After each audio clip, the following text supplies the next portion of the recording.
Welcome to news wise. मैं हूं आरिफा नूर। नाज़रीन, प्रोग्राम में सबसे पहले हम बात करेंगे सियासी सूरत हाल पर। एक तरफ हुकूमत और पाकिस्तान तहरीक इंसाफ के दरमियान जो मुज़ाकरात हैं, मुज़ाकरात के हवाले से बहुत बहस भी रही, बहुत मीडिया में भी अटेंशन रही, मगर अब लग रहा है कि जैसे शायद वो आगे ना बढ़ सकें। पाकिस्तान तहरीक इंसाफ ने तो बिल्कुल ही उनसे ताल्लुक़ जो है अपने आप को दूर कर लिया है। वजह उन्होंने यही बताई है। सबसे पहले तो यही कहा गया था कि हामिद रज़ा साहब के घर पे, माफ़ करिएगा, मदरसे पे जो छापा पड़ा था, उसके बाद पाकिस्तान तहरीक इंसाफ जो है उसने अपने आप को इन मुज़ाकरात से अलग कर लिया था।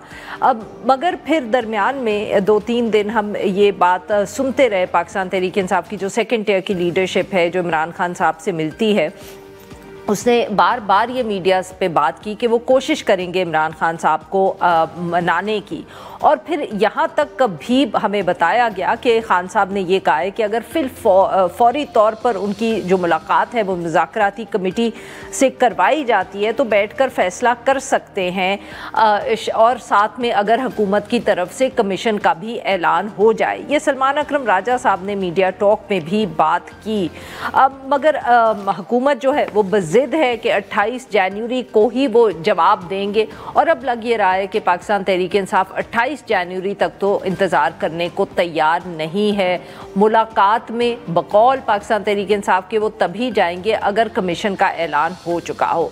दूसरी तरफ हम बात करेंगे जो पाकिस्तान तहरीक इंसाफ में बहुत अहम तब्दीलियाँ हुई हैं। पार्टी की लीडरशिप को शफल कर दिया गया है। गंडापुर साहब जो इस वक्त तक न सिर्फ सूबे के चीफ मिनिस्टर थे, वो पार्टी जो थी खैबर पख्तूनख्वा में पाकिस्तान तहरीक इंसाफ, उसके सदर भी थे, उनको पार्टी की पोस्ट से हटा दिया गया है। जुनेद अकबर साहब जो हैं उनको पार्टी प्रेसिडेंट की पोस्ट दी है। ये एक बहुत हम कह सकते हैं अहम फैसला है। तंजीमी ढांचे में जब भी एक बड़ी जमात की तब्दीली होती है तो ऑब्वियसली उस पर बहुत बात होती है, मगर साथ साथ ये इसलिए भी अहम है क्योंकि पाकिस्तान तहरीक इंसाफ खैबर पख्तूनख्वा में अगर देखा जाए तो 2 कैंप्स में तो कम अज़ कम बटी हुई है। एक तरफ अली अमीन गंडापुर साहब हैं तो दूसरी तरफ जो कैंप है उसमें आतिफ खान जैसे लोग मौजूद हैं। और जुनेद अकबर साहब का भी हम कह सकते हैं कि ताल्लुक़ एंटी गंडापुर कैंप से ही है। उनको ना सिर्फ पार्टी प्रेसिडेंटशिप दी गई है मगर साथ में उनको जो PAC है उसके लिए भी नॉमिनेट कर दिया गया है। ये कहना ज़रूरी है कि जो पहले नाम आए पाकिस्तान तहरीक इंसाफ की तरफ से, मरवत साहब, उसके बाद शेख वकास अकरम साहब, तो जुनेद अकबर साहब का तो नाम कभी नहीं सुना एकदम। न सिर्फ उनको नॉमिनेट किया गया पाकिस्तान तहरीक इंसाफ से बल्कि हुकूमत ने भी एक्सेप्ट कर लिया। इन सब मामलात पे गुफ्तगू करने के लिए आज हमारे साथ मौजूद हैं शेख अकरम साहब, सेक्रेटरी इत्तलात हैं Pakistan Tehreek Insaf. Welcome to the show sir. Sheikh साहब, सबसे पहले मुज़ाकरात के हवाले से हुकूमत की तरफ से सर बार बार ये बात हो रही है, तनकीद भी हो रही है कि आप लोगों ने 28 जनवरी का इंतज़ार ही नहीं किया। सर, अब जब जहाँ 27 तक बात आ गई थी तो एक दिन और इंतज़ार करके चले जाते आप लोग मीटिंग में, उसके बाद कह देते कि आप हुकूमत ने प्रोग्रेस नहीं दिखाई या क्या वजह है, you don't want to continue with the talks. आपने जल्दी तो नहीं कर दी? नहीं, हमने कोई जल्दी नहीं की जी। इनका रवैया, इनका एटीट्यूड जो था वो बड़ा मुनाफिकाना था और बिल्कुल नॉन सीरियस था। हमने इनको 7 दिन दे दिए थे और 7 दिन मुकम्मल हो गए थे। अब इसमें वर्किंग डे, सैटरडे संडे निकाल दें, फलां कर लें, ये तो एक स्टूपिड सी बातें हैं। सियासतदानों की कोई छुट्टियां नहीं होती, ना कोई संडे और ना कोई सैटरडे। 7 दिन मुकम्मल हुए और जब 7वां दिन मुकम्मल होने को था, हम तो फिर 12 बजे तक टाइम देने को तैयार थे 7वें दिन। मगर 7वें दिन फिर आपको याद है उससे एक दिन पहले तर्जुमान जो थे इस मुज़ाकराती कमेटी के, साहबजादा हामिद रज़ा साहब, फैसलाबाद उनके मदरसे जो कि उनके घर के साथ ही फैसलाबाद बाजार में वहाँ पे मौजूद है, वहाँ पे सैकड़ों जो पुलिस वाले हैं उन्होंने वहाँ पे धावा बोला और वहाँ पे इन्होंने मुज़ाकरात को सब उस पर हमला किया। उस कमेटी पे उन पे हमला करने का मतलब है कि कमेटी पे उन्होंने हमला किया। उससे पहले आप देख लें, एक तात्तुल पैदा किया, मुलाकात कराने में इतने दिन लग गए और ये नौबत आ गई कि कमेटी के मेंबरान इरफान सिद्दीकी और सनाउल्लाह को टीवी पे कहना पड़ा कि जी हम कमिटमेंट कर चुके हैं, अब अगर हुकूमत मुलाकात अरेंज ना करे तो हमारी बड़ी बदनामी है, यहाँ तक कहना पड़ा। उसके बाद इन्होंने कहा कि लिख के दें, असी वो शौक भी पूरा कर देता ये वो तो दूसरी बात है कि तहरीर देख के जो है वो इनको बड़ी तकलीफ हुई और इनको ये उम्मीद सर नहीं जो थी। इन्हें शौक पूरे कर देते थे वे 28 जनवरी ਦਾ ਵੀ ਕਰ ਛੋੜੋ ਕਿਹੜੀ ਗੱਲ ਆ ਇਹ ਏਡੀ ਵੱਡੀ। ਉਹ ਇਸ ਵਾਸਤੇ ਨੇ ਤੁਸੀਂ ਠੀਕ ਕਹਿ ਰਹੇ ਹੋ, ਇਸ ਵਾਸਤੇ ਨਹੀਂ ਕੀਤਾ ਕਿ ਹੁਣ ਤੁਸੀਂ ਹਮਲੇ ਕਰਨੇ ਸ਼ੁਰੂ ਕਰ ਦਿੱਤੇ ਨਾ। ਤੁਸੀਂ ਸੁਣੀ ਦਾਤ ਕਾਉਂਸਲ ਦੇ ਚੇਅਰਮੈਨ ਔਰ ਤਰਜਮਾਨ ਦੇ घर और मदरसे थे तुसी उन्हें प्रेस कॉन्फ्रेंस तो रोकने वास्ते ना। This is not fair. I mean हम तो इतने ज्यादा खुले थे शेख साहब कि तो सजा हो गई खान साहब को, ना हक सजा हो गई, 14 साल की सजा हो गई, उनकी जौजा को सजा हो गई, बट ही सेड कि इसकी वजह से मुज़ाकरात डिस्टर्ब नहीं करने। अपनी जात की हद तक तो उन्होंने इतनी छूट दी, उन्होंने कहा मुझसे मुलाकात हो या ना हो आप फिर भी जाके जो है इनको रिटर्न दे दें। उन्होंने ये छूट भी दे दी। हमने तो कोई चीज नथी नहीं की। उसके बाद भी मतलब है कि ये जुडिशियल देखें दो शर्तें थी। पहली शर्त नहीं शेख साहब माफ करिएगा अगर सवाल ले लें प्लीज यहाँ मेरे से। शेख साहब अब मैं ये इसलिए भी पूछ रही हूँ क्योंकि हमें बार बार बहुत से आपके सीनियर लीडर्स चाहे बैरिस्टर गौहर साहब हों या सलमान अकरम राजा साहब हों, उन्होंने वक्तन फवक्तन ऐसी भी बात की कि हम कोशिश करेंगे कि हम खान साहब को कायल कर लें कि टॉक्स ना कॉल ऑफ करें। तो उससे ये तासुर भी फैला कि शायद इमरान खान साहब हार्ड लाइन पोजीशन ले रहे हैं और बाकी चाहते हैं कि मुज़ाकरात को थोड़ा अभी खींच लें, बातचीत जारी रखें। Is that correct? इसलिए मैं ये पूछ रही थी कि शायद जल्दी तो नहीं आपने कर ली। I am not aware of such statements, but the policy statement is very clear. जिसने भी इस पार्टी में रहना है उसको खान की लाइन को ही टो करना पड़ेगा।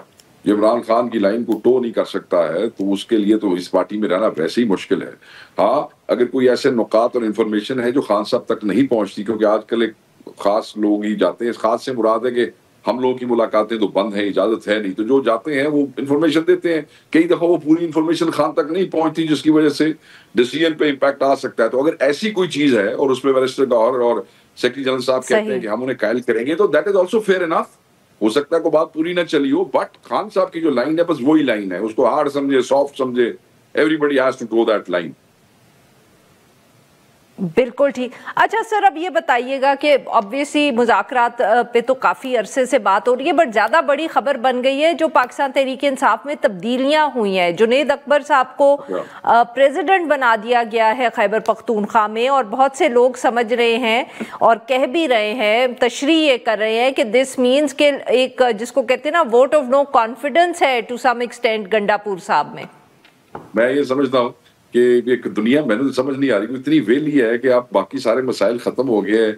पीटीआई जो कि अपना पूरा इख्तियार रखती है, अपना जो कप्तान है वो पूरा इख्तियार रखता है कि वो अपना बैटिंग ऑर्डर चेंज कर सके, अपना बॉलिंग ऑर्डर चेंज कर सके, अपने प्लेयर्स रीशफल कर सके। आई मीन दुनिया और एडी वेली है कि और काम भी कोई नहीं। बंदे कहते नहीं दसो क्यों है। देखें इसमें ये बात नहीं है सर, फिर बैटिंग ऑर्डर तो तभी चेंज होता है ना जब कोई चौका छक्का नहीं मारता जिसकी एक्सपेक्टेशन थी कप्तान को।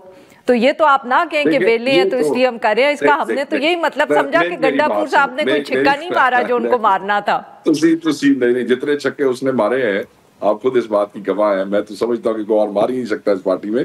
मगर एनीवे वो खान के मुजाहिद है। खान साहब का हुक्म जो है वो इस पार्टी का एक एक फर्द उसका पाबंद है। मैं आपको बताता हूँ लाइन क्या है, और वो लाइन यही है कि जब अंदर ये डिस्कशन हुई और ये फैसला हुआ कि जुनैद अकबर साहब जो है वो सूबे को लीड करेंगे पार्टी के हवाले से, तो 3 लोग बाहर आए जिन्होंने मीडिया से बात की खान साहब से मुलाकात के बाद। नंबर 1 सेक्रेटरी जनरल साहब, number 2 Shah Farman former governor, number 3 Atif Khan जो MNA है वो बाहर आए। और तीनों की अगर आप स्टेटमेंट सुने उसी वक्त जब ये फैसला हुआ तीनों बाहर आए, तीनों ने एक ही स्टेटमेंट दी। आतिफ खान ने भी यही कहा, शाह फरमान ने भी और सेक्रेटरी जनरल ने। क्या थी कि 2 ओहदे थे जिसकी वजह से वो खान साहब को बड़े अरसे से कह रहे थे, और खान साहब ने जो है फिर ये फैसला किया कि ठीक है बहुत सारी मसरूफियत है, चीजें इफेक्ट होती हैं क्योंकि एक तहरीक में है हम, तो खान साहब ने वो वजन उनका कम कर दिया। ये स्टेटमेंट उन 3 लोगों की है जो बाहर आए। ऑब्वियसली जो इन 3 लोगों की स्टेटमेंट खान साहब के हवाले से है और खान साहब की दी हुई है वही पॉलिसी स्टेटमेंट है। अदर देन दैट तो कोई और स्टेटमेंट है नहीं। तो मैं ये समझता हूँ कि जैसे ये स्टेटमेंट इन 3 लोगों की तरफ से आई है, साथ ही कांग्रेचुलेशंस का बयान चीफ मिनिस्टर के भी की तरफ से आ गया। खान साहब का पार्टी है, खान साहब का हुक्म है, इसमें कोई किसी को, मैं तो समझता हूँ कि 1 सेकंड के लिए भी किसी को कोई एतराज नहीं है। सर। अब चीजें अलहदा हो गई हैं। जुनैद अकबर साहब जो हैं वो बड़े मुनासिब आदमी हैं, वो पुराने वर्कर हैं, एंड वो चीजों को देखेंगे, पार्टी को पूरी तवज्जो देंगे यहाँ पे, और CM जो है वो उनको सपोर्ट करेंगे, और जो उनकी जिम्मेदारी है पार्टी चीफ और सॉरी पार्टी के चीफ मिनिस्टर के, और बाकी अपनी हुकूमत की जो है उस चीजें जो है उसको बेहतर करेंगे। अल्लाह ना खैर सलाह, इसमें तो कोई ऐसी बात नहीं है। बिल्कुल ठीक, बिल्कुल ठीक। सर यहाँ लेते हैं हम एक छोटी सी ब्रेक। नाज़रीन, विल बी राइट बैक और वकास साहब से गुफ्तगू जारी रखेंगे।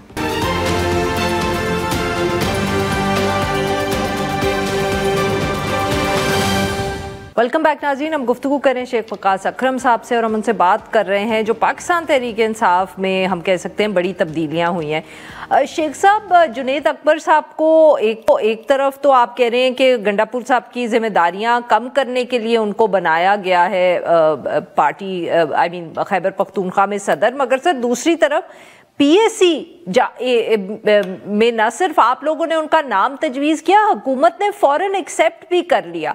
सर ये कैसे हुआ? साल गुजर गया है, ये पीएसी का मसला लटका हुआ है। पाकिस्तान पीपल्स पार्टी तो कहीं लग रहा था कि कहीं वो ही ना ले जाए चेयरमैनशिप, बट इतनी आसानी से आप लोगों ने प्रपोज किया और हुकूमत ने मान भी लिया। देखिए, ये तो अच्छी बात है कि मान लिया, इसलिए कि मेरे नाम पे तो इन बेचारों को वैसे ही टीसें उठ रही थी, बड़ी तकलीफ थी। 9 महीनों में 3 खतूत लिखे गए पार्टी की तरफ से, इन्होंने लिखे। और ये मेरे ख्याल मुझसे मेरा जो ट्रैक रिकॉर्ड है नेशनल असेंबली का, खसूसन स्टैंडिंग कमेटीज का, वो बड़ा सख्त किस्म का, हार्ड किस्म का है।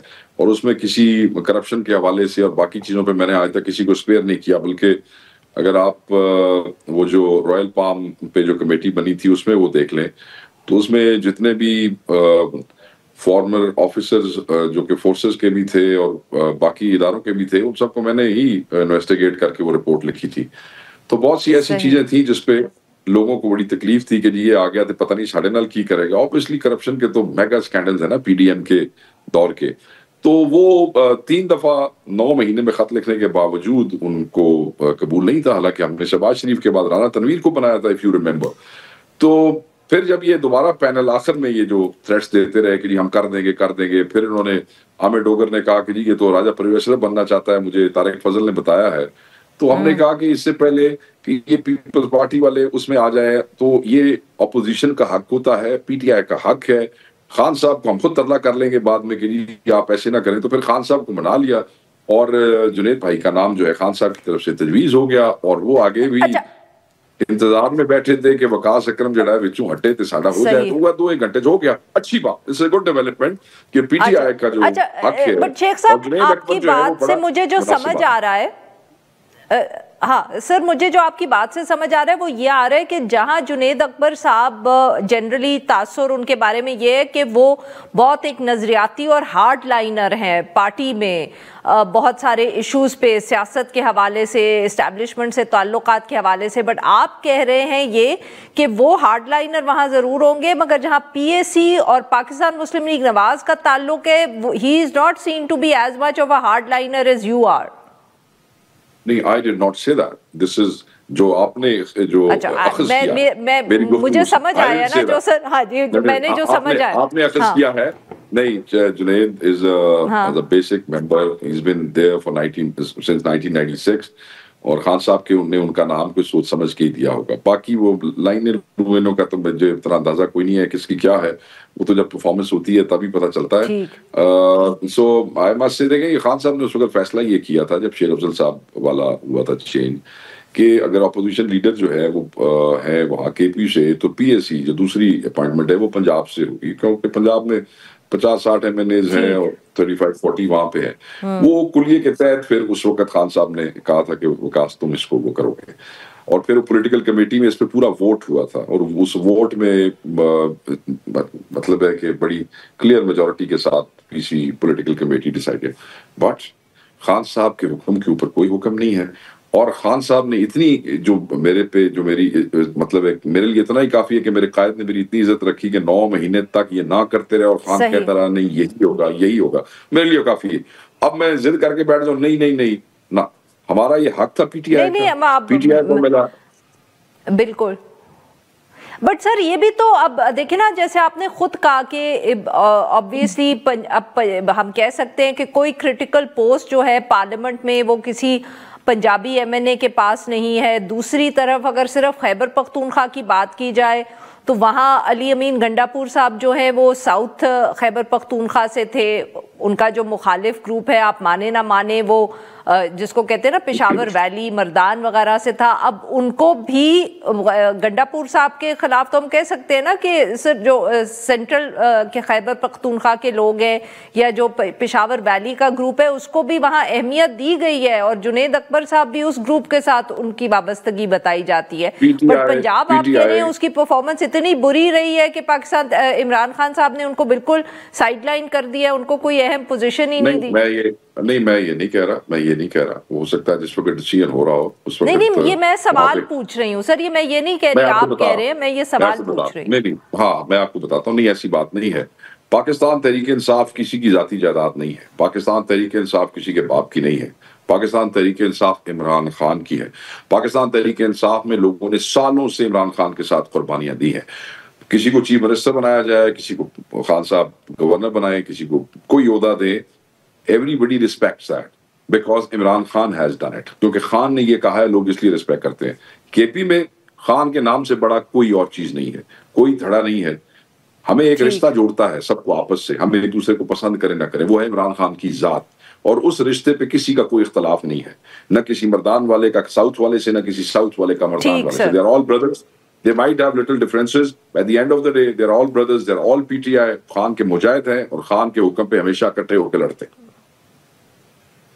बिल्कुल ठीक सर। वेरी क्विकली, आप लोग एक तरफ तो हुकूमत पे इतनी तनकीद करते हैं, उनके जो शाह खर्चियाँ हैं उस पर भी बात करते हैं, मगर आपके मिनिस्टर्स, माफ़ करिएगा, आपके एमएनएज ने भी सपोर्ट किया है उस बिल को जिसमें पार्लियामेंटेरियंस की तनख्वाहें बढ़ाई जा रही हैं। I must condemn this. I don't know what happened, why it happened. We condemned it in Punjab.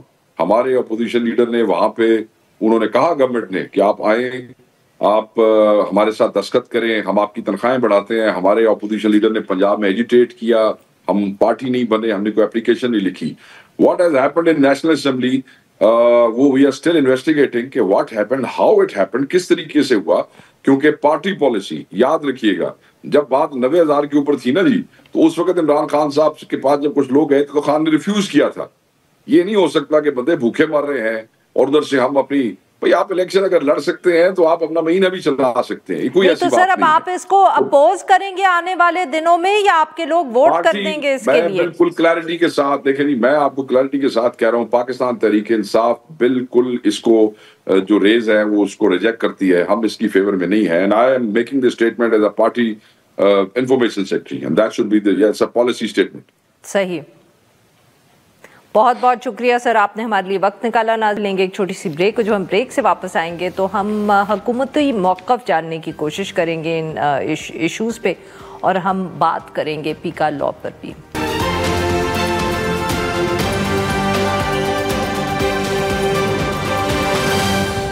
Welcome back नाज़रीन, हम हुकूमती मौक़िफ़ जानेंगे इस वक्त मुज़ाकरात पर पाकिस्तान तहरीक इंसाफ के इनकार के बाद अब हुकूमत क्या सोच रही है, और हम बात करेंगे जो पीका लॉ में तरामीम जो है हुकूमत करने पर बज़िद है, जिस पे बहुत सी सहाफ़ती तंजीमों की तरफ से भी जो है वो तहफ़्फ़ुज़ात का इजहार किया जा रहा है, और ये शिकायत भी की जा रही है कि हुकूमत ने उनको ऑन बोर्ड नहीं लिया, उनसे कोई मुशावरत नहीं की।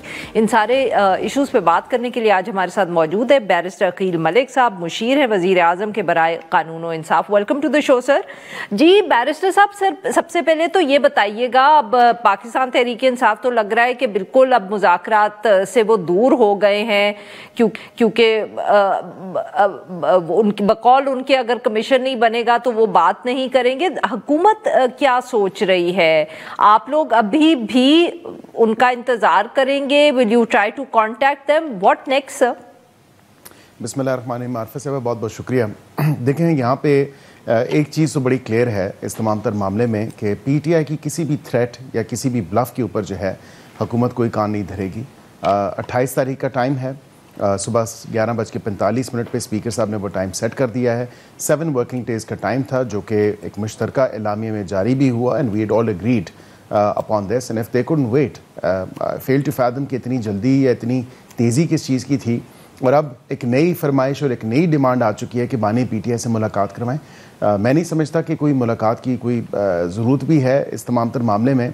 ना फॉर्मली रीच आउट किया गया है। टीवी पे बयान दे देना या प्रेस कॉन्फ्रेंस के थ्रू बयान दे देना ये तो कोई बात नहीं। हमें दीगर जो पार्टीज़ थी, जो 7 इत्तेहादी जमातें हैं हमारे साथ और इस कमेटी का हिस्सा हैं, उनसे भी रिप्लाईज़ काफ़ी रिसीव हो चुके हैं। वे जस्ट उसकी जो नोक पलक है जो हमारे रिप्लाई की, वो इन राइटिंग हम इनको देंगे और 28 तारीख को अगर ये आगे तो इनके सामने होगा। We will abstain and let me reiterate, we will abstain from making any statement media के ऊपर किसी हवाले से भी कि वेदर कमीशन बनेगा नहीं बनेगा, ये एक बनेगा या 2 बनेंगे या दोनों ही नहीं बनेंगे। तो ये वहाँ पे जब आमने सामने बैठेंगे मुज़ाकरात में तो यही होता है, we you have to sit on that table and across from each other वो डिस्कशन और डिस्कोर्स होगा। ये कह देना कि हमारी अब और सर वो ना आए तो, और अगर वो ना आए 28 को वो मीटिंग में ना आए तो देखिए मैं समझता हूँ कि उसका भी एलामिया जारी होगा और उसके बिल्कुल हमारे स्पोक्स पर्सन है उसका एलामिया जारी करेंगे दैट वी विल गो। हम बैठेंगे और हम उनका इंतजार करेंगे जो एक रीजनेबल टाइम है। अगर उस टाइम पीरियड में या टाइम फ्रेम में वो आगे so well and good, if not then ये तमाम तर मलबा जो मुज़ाकरात को सबूताज करने का ये पीटीआई पे ही गिरेगा। बिल्कुल ठीक। अच्छा, ज़्यादा अहम इशू सर, ज़ाती शायद बायस है मेरा इसलिए मैं कह रही हूँ सर, जो पीका का कानून आप लोग बज़िद हैं लाने पे, इतनी उस पर तनकीद हुई है, सहाफ़ती तंजीमों की तरफ से भी हुई है सर। आज जो कामरान मुर्तज़ा साहब ने बात की जब कमेटी में ये बिल गया कि इतनी जल्दी क्या है, आप इसको थोड़ा रोक कर कंसल्टेशंस करके भी तो इसको आगे लेके जा सकते हैं। जी आरफा साहिबा, बिल्कुल मैं समझता हूँ कि जल्दी इसलिए है कि जो एक फ़ेक न्यूज़ का, मिस इन्फॉर्मेशन का, डिसइन्फॉर्मेशन का बाज़ार जो गर्म हुआ हुआ है, जो AI जनरेटेड वीडियोस मंजर यहाँ पे आ रही हैं और अक्रॉस द बोर्ड, मैं ये नहीं कहता, मैं ये बिल्कुल एक अनबाइस्ड व्यू लूँगा, वो PTI के लोगों के ऊपर भी आ रही हैं और PMLN और दीगर सियासी जमातों के लोगों के ऊपर भी आ रही हैं और जो आम सहाफ़ी हैं, उनको जो वर्किंग जर्नलिस्ट हैं, उनको आई डोंट थिंक घबराना चाहिए। जिस तरह के जयीद सहाफ़ी खुद हैं, मैं समझता हूँ कि आपका एक क्यों सर घबराना नहीं चाहिए। आप जब एक देखें, आप एक तो प्रेस क्लब के साथ आपकी जो है एफिलिएशन है, you are registered, I am assuming. नहीं सर, मेरी नहीं है। अच्छा, नहीं sir, I am not registered. मैं कभी मुझे सर 30 साल हो गए इस प्रोफेशन में, मैंने कभी किसी प्रेस क्लब की एफिलिएशन नहीं ली, तभी तो मैं घबरा रही हूँ सर। मैं 3 शहरों में भी काम कर चुकी हूँ। I mean, I worked in 3 different cities as a journalist, but मैंने कभी किसी प्रेस क्लब की मेंबरशिप नहीं ली। हुण दसो तुसी मेरे नाल की करना है। नहीं, तुसी ए दसो कि you're not a member of PFUJ या दीगर जो आपकी तंजीमें हैं, उनमें किसी की भी मेंबरशिप नहीं है। So like नहीं सर, किसी की भी नहीं। किस तरह रेगुलेशन किस तरह होती है, मुझे थोड़ा बता दें, बिकॉज मैं तो यही समझता हूं। मुझे आज तक नहीं, यही तो मैं आपसे पूछ रही हूँ ना सर कि मेरा नहीं ख्याल, I mean of course I don't want to sound boastful, but आज तक कभी मुझे नहीं लगा कि मुझे कोई मेरे ऊपर ये सवाल उठा सका हो कि आप सहाफ़ी हैं कि नहीं है, क्योंकि मेरा ख्याल है कि प्रेस क्लब जो आपका प्रेस का कार्ड इशू होता है, जो आपकी नहीं है सर, बस ऑर्गेनाइजेशन का होता है सर, ऑर्गेनाइजेशन का होता है बस। आई एम श्योर ऑर्गेनाइजेशन के साथ दीगर जो आपकी तंजीमें हैं जो रेगुलेट करती हैं, नहीं सर, आई स्वेयर किसी का नहीं सर, आप चेक करवा लीजिएगा। अगर किसी चेक करवा लेता हूँ, किसी प्रेस क्लब का या किसी मेरे पास जो यूनियन जर्नलिस्ट की है, किसी की मेंबरशिप नहीं है, मगर मैं सहाफ़ी हूँ सर। मतियुल्लाह जान भी सहाफ़ी ही होगा। वो सारी बातें आपकी दुरुस्त हैं, पर मैं अगर अपने आप को बहसियत बैरिस्टर और वकील प्रेजेंट करता हूं तो फिर मेरे साथ पंजाब बार काउंसिल की मेंबरशिप है, मेरे पास पाकिस्तान बार काउंसिल की मेंबरशिप है, सुप्रीम कोर्ट बार एसोसिएशन का मेंबर हूँ, Lahore high court Rawalpindi bench जो हमारा है उसका मैं बार एसोसिएशन का मेंबर हूँ, टेक्सला बार एसोसिएशन का मेंबर हूँ। कुछ तो कम अज़ कम जो है वो उसके रेगुलेशन तो कम अज़ कम होगी। ये तो नहीं हो सकता कि आप एक रेगुलेशन तो सर आप देखें, आप दो जो नेशनल प्रेस क्लब्स हैं वो आपके जो नेशनल प्रेस क्लब है, जो दीगर आपके रेगुलेटर्स हैं, आप ये कह रही हैं कि कहीं भी बहसियत सहाफ़ी आपकी रजिस्ट्रेशन हुई नहीं है। नहीं सर, नहीं हुई। आई स्वेयर मैं झूठ नहीं बोल रही, मैंने कभी भी नहीं की और मैंने 3 शहरों में काम किया। मैं आपसे गुजारिश ये करूंगा कि let me then check this and then let me get back to you. I am happy to do a programme with you tomorrow. Sir यही तो मैं आपको, मैं दोबारा आपसे नहीं सर, यही बिल्कुल आप जरूर आइएगा, but sir what I am trying to tell you is sir कि मैं सहाफ़ी हूँ, मैं आपको अपना रेज्यूमे भी भेज सकती हूँ, मैंने बड़े बड़े अच्छे इदारों के साथ काम किया है, बट मैंने कभी किसी क्लब मेंबरशिप नहीं ली, मैंने PFUJ की मेंबरशिप नहीं ली, बट मुझे कभी किसी ने ये नहीं कहा कि क्योंकि तुम्हारे पास इनकी मेंबरशिप नहीं है तुम सहाफ़ी नहीं हो। हुण तुसी मैं दस रहे हो कि मैं सहाफ़ी नहीं हूं। अगर मिसाल के तौर पे एक तो चले, मैं ये समझता हूँ कि आपके अपने इदारे ने आपको प्रेस कार्ड बिल्कुल इशू किया होगा, आप उनके साथ एफिलिएटेड हैं, लेकिन आई एम श्योर कि कोई ना कोई प्री रिक्विजिट्स भी होते हैं सहाफत करने के या सहाफी होने के। नहीं होते ना ये तो कल क्या मैं भी उठ के सहाफी कल क्या मैं भी, मुझे अगर please for the benefit of your viewers और मेरी भी इस्लाह के लिए या मेरी भी मदद के लिए अगर मुझे बताएं कि कल को अगर मैं सहाफत के पेशे को जो है चूज़ करता हूं कि मैं आज से सियासतदान नहीं, मैं आज से वकील नहीं, मैं आज से बैरिस्टर नहीं, लेकिन आज से मैं सहाफ़ी हूं, तो क्या ये मैं can I do this without any regulation? Can I do this without any sort of prerequisites? Sir वो ऐसी बात हुई ना कि जैसे सियासतदान बनने के लिए क्या आपको किसी कार्ड की ज़रूरत होती है? आप जब मतलब कि इलेक्शन ना भी जरूरत नहीं होती, लेकिन मैं समझता हूँ कि जब आपको मैं मिसाल के तौर पे मतलब सियासतदान के लिए आपको कोई प्री रिक्विजिट जरूरत नहीं होते। आप एक पब्लिक डोमेन में जाते हैं, आप अगर वो प्री रिक्विजिट्स क्वालिफाई करते हैं कि आप पाकिस्तान के शहरी हैं, आप इस उम्र के हिस्से में हैं या इतनी बेर मिनिमम आपकी एज है और आपके ऊपर कोई मिसडिमीनर, कोई मिसकॉन्डक्ट, कोई मतलब पर्चा होगी, नहीं तो सर वैसे मुझे ये तो बताएं, 3 साल की जो है वो टैक्स रिटर्न्स जमा होनी चाहिए, मुझे ये तो बताएं ना सर। हाँ आई नो सर, बट मुझे ये बताएं ना कि ये मैं यही समझने की कोशिश कर रही हूँ कि ये कौन सी लॉजिक है कि आप कहें कि अगर आपके प्रेस क्लब के मेंबर हैं तो आप सहाफ़ी हैं, अगर आपके पास प्रेस क्लब की मेंबरशिप नहीं है तो आप सहाफ़ी नहीं है। यही तो मैं ये सर जैसे बात सुने ना सर, मेरी बात तो सुने ना, ये जब fake news, I mean what is fake news, how who is going to determine fake news?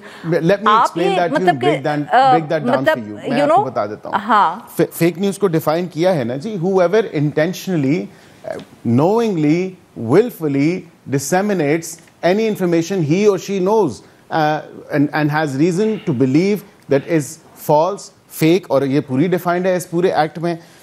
मैं आपको पढ़ के भी बता देता हूँ मतलब उसके अंदर मतलब कि आप ये कह रहे हैं कि ये डिटरमिन कर लेना कि वो फेक न्यूज़ है और इसलिए फेक है क्योंकि उस इंसान को पता है और ये काफ़ी होगा। नहीं, अगर उस पे कोई देखे ना, अगर कोई चेक नहीं किया हुआ मिसाल के तौर पे, क्योंकि सारी दुनिया में तो सर मिस इन्फॉर्मेशन और डिस इन्फॉर्मेशन पे बात होती है ना, ये यहाँ तो फेक न्यूज एक नई आप लोगों ने एक जिसको कहते हैं ना डेफिनेशन या एक नया वर्ड बना लिया है ना पाकिस्तान में इस कानून में। हमने तो नहीं बनाया, ये तो अभी के सदर जो हैं, सदर ट्रंप, ये भी तो कहते हैं कि फेक न्यूज है, कई चैनल्स के साथ एफिलिएट करके सर वो तो मेन स्ट्रीम न्यूज को कहते हैं ना, आप लोग कह रहे हैं कि वो तो मेन स्ट्रीम न्यूज़ को कहते हैं कि वो फेक न्यूज़ फैलाते हैं और वो कहते हैं सोशल मीडिया सही है। आप तो दूसरी बात करें ना, आप तो बेसिकली कहते हैं सोशल मीडिया पे कोई बात ही ना करे। नहीं, मैं उस पर देखें, मैं बड़ा क्लियर हूँ कि फेक न्यूज़ को जो कर्ब करने के लिए जो इक़दाम उठाए हैं, ज़ाहिरी बात है ये अभी से ड्राफ्ट नहीं चल रहा, ये ड्राफ्ट वही है जो मरियम औरंगज़ेब साहिबा जब वज़ीर इत्तलात थी, ये तमाम तर कंसल्टेशन उस टाइम पे हुई थी, उसको बेहतर किया है इफ़ एनीथिंग, और उसमें जो ट्वीकन्स किए हैं। और यहाँ पे देखें ना कि 3 साल की सज़ा है और 2 मिलियन फ़ाइन है, और 3 साल की सज़ा कोई 7 साल की सज़ा या 10 साल की सज़ा नहीं है। अगैन ये एक नॉन प्रोहिबिटरी क्लॉज के फ्रॉम द लीगल पर्सपेक्टिव में अगर बताऊँ तो ये राइट अवेलेबल भी है। इसमें कोई ये नहीं है कि PTI के दौर की तरह जो है हमने कोई नॉन बेलेबल सेक्शन बीच में डाल दिया, लेकिन कोई ना कोई डिटरेंट मेजर्स तो होने चाहिए इस तमाम तर मामले में, कहीं ना कहीं तो बहुत बहुत शुक्रिया सर, आपने हमारे लिए वक्त निकाला। नाज़रीन यहाँ पे लेते हैं हम एक छोटी सी break, will be right back और फिर हम बात करेंगे सुप्रीम कोर्ट के हवाले से।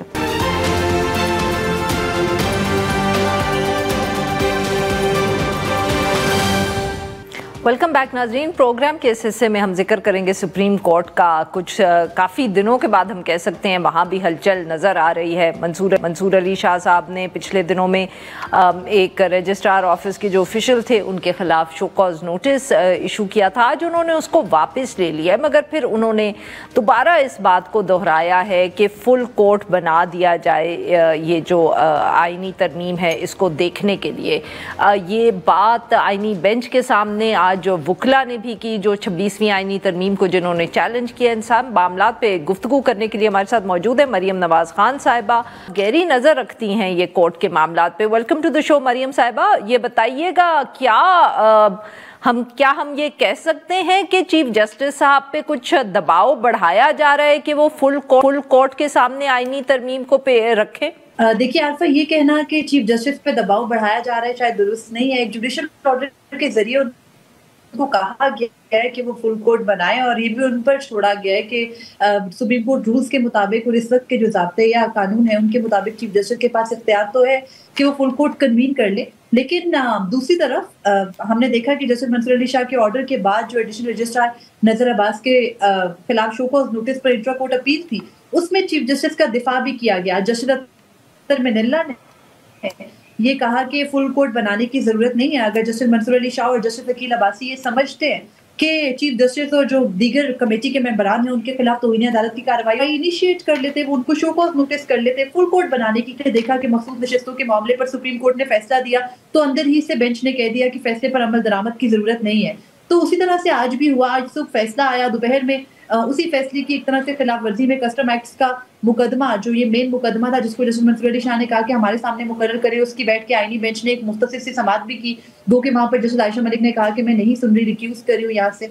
तो वो केस आज नहीं सुना गया, कल सुना जाएगा। लेकिन उसके बाद जब इंट्रा कोर्ट अपील सुनी गई और उसमें वैसे भी वो समाअत बड़ी हैपनिंग थी, उसमें बहुत कुछ हुआ, मगर ये एक अहम नुकता ये था कि पहले ही आज ही ऑर्डर आया और उस ऑर्डर की एक तरह से उस पर अमल दरामद ना करने की रीजन पहले ही गढ़ ली गई। लेकिन बहरहाल जो वुकला थे कोर्ट रूम में, उन्होंने अदालत को यही कहा कि इस वक्त प्रोप्राइटरी भी डिमांड करती है सुप्रीम कोर्ट में, जो हर गुजरते दिन के साथ एक बहरान सामने आ जाता है, उसके लिए भी जरूरी है कि तमाम जजेस मिल बैठे। और बैरिस्टर सलाउद्दीन ने अदालत को ये कहा कि जब ये कहा जाता है, एक सेंट्रल जूरिस्प्रूडेंस भी है कि तमाम जजेस का मफाद है तो फिर किसी का मफाद नहीं होता, फुल कोर्ट बैठ जाए तो फिर वो बेहतर तरीके से इस मामले को देख सकती है। तो अब ये सुप्रीम कोर्ट के जजेस पर या जो खासतौर पर अब ये बढ़ता हुआ तजाद है, इसमें चीफ जस्टिस पर मुनहसर है। अगर वो फुल कोर्ट बना देते हैं तो ठीक है, और अगर वो नहीं बनाते तो ये हर गुजरते दिन के साथ एक डिवाइड हमें बढ़ता हुआ नजर आ रहा है। अच्छा मरियम साहबा, ये जो आपने बात की है कि अगर चीफ जस्टिस साहब फुल कोर्ट बेंच नहीं बनाते तो डिवाइड बढ़ता हुआ कैसे नजर आ रहा है? अगर मैं आपको ये काउंटर करूं ये कह के कि बल्कि वो अपनी अथॉरिटी को असर्ट कर देंगे तो बल्कि डिवाइड कम हो जाएगा। अब तो कई दफे ये लगता है कि मंसूर अली शाह साहब और शायद एक आधी कोई जज उनके साथ खड़ा हुआ है। देखिए ऐसा ही है, जस्टिस मंसूर अली शाह के साथ जो पहले कहा जाता था ना कि सुप्रीम कोर्ट में कोई 7-8 जज हैं, वो अब हमें हिस्सा नजर नहीं आ रहा। आज तो जस्टिस अतर मिनिल्ला ने भी उनके इकदाम की एक तरह से मुखालफत कर दी थी। जिस बहरान की हर इशारा कर बुनियाद से हमने देख लिया, कस्टम एक्ट का मुकदमा था, उसी मुकदमे के ऊपर कहीं ना कहीं जजेस के बाद अब ये खींचातानी जो केसेस हैं उनके दरमियान में चल रही है कि मैं केस सुनूंगा और मैं केस सुनूंगा। दोनों तरफ से एक्सट्रीम्स हैं। आज हमने देखा कि जब इंट्रा कोर्ट अपील की समाअत हुई तो जस्टिस जमाल मंदूक और जस्टिस मोहम्मद अली मजहर इस बात को लेकर बड़े एग्रेसिव हो गए थे कि उनके खिलाफ शो कॉज नोटिस क्यों किया, या उनके खिलाफ शो कॉज नोटिस तो खैर हुआ, तौहीन अदालत की कार्रवाई की बात भी क्यों की। जस्टिस मंसूर अली शाह और जस्टिस अकील अब्बासी ने अपने ऑर्डर के अंदर इस तरह पॉइंट स्कोर करना या एक दूसरे को बातें सुनाना है, वो फुल कोर्ट बैठकर सुन ले, तय कर ले कि उसने किस तरीके से सुप्रीम कोर्ट की वर्किंग को आगे बढ़ाना है। सुप्रीम कोर्ट में जो आईनी बेंच को केसेस जाएंगे उनका तरीकेकार क्या होगा। अगर आईनी बेंच में जजेस को के पास कोई केस आ गया, जो आज ये भी हुआ इनफैक्ट सुप्रीम कोर्ट के आईनी बेंच के सामने कि एक मुकदमा आया और उसमें कोई आईनी और कानूनी ऐसी तशरीह दरकार नहीं थी तो वो रेगुलर कमेटी को भी गया। तो ये जो पूरा तनाज़ा है, इसमें जजेस किसी चीज पर सेंसिटिव हो जाते हैं या अगर वो अपने सामने कोई मुकदमा लगा लेते हैं तो इंतजामी सतह पर वो वापस ले लेना है। इन सारी चीजों का हल यही है कि वंस फॉर ऑल बैठकर या तो इंतजामी साइड पर फुल कोर्ट रख लें या फिर जुडिशल साइड पर एक फुल कोर्ट कन्वीन करके बैठकर ये तय कर लें कि करना क्या है। 26वीं तरमीम के बाद क्या सुप्रीम कोर्ट में मुकदमात ऑटोमेटिक तरीके से आएंगे तो तरीकेकार क्या होगा, बेंचेस के सामने मुकर्रर होंगे तो जजेस कैसे एतराज नहीं करेंगे। ये बहुत सारी चीजें हैं जिनको तय होना था और इनको तय सुप्रीम कोर्ट ऑफ पाकिस्तान में फुल कोर्ट या तो इजलास के जरिए होना था या फुल कोर्ट के जरिए जुडिशल साइड पर होना था, लेकिन वो दोनों ही चीजें नहीं हो पा रही हैं। बहुत बहुत शुक्रिया मरियम साहब, आपने निकाला। नाज़रीन आज के लिए बस इतना ही। We'll be back tomorrow at the same time.